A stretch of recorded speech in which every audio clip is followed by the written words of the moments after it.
Autoridade de Proteção Civil celebra ni aniversário ba Daruak sábado lorong ronolo resinsia fulan junho tinan rio ronolo resinhat iha edifício APC kai coli dile.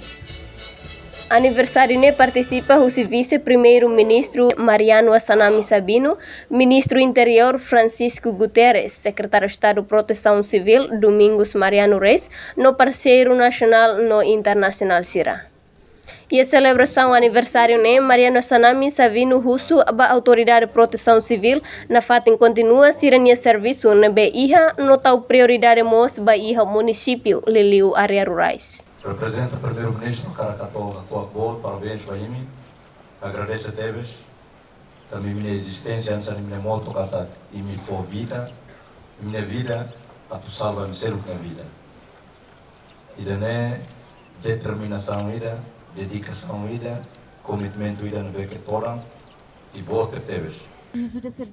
Ministro Interior Francisco Guterres até tem cata Governu continua tal prioridade ba instituição Autoridade de Proteção Civil também sirene kenar e a salvação bot ba desastres naturais. Sirene é importante para ter desenvolver a capacidade na fata institucional de ter desenvolver para tirar bela halal se declarar de tamanho na tina rua de continua investir na fata. O governo se investe na fata para desenvolver instituições aí bot.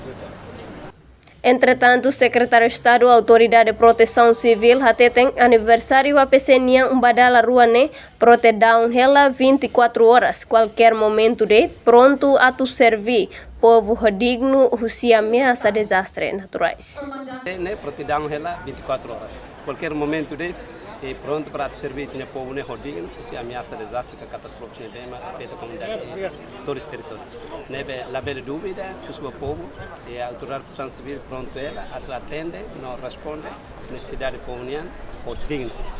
A moto coime, o se ime outro continua continua aprende, pode sair profissional de lutar e a ime ida ganhar.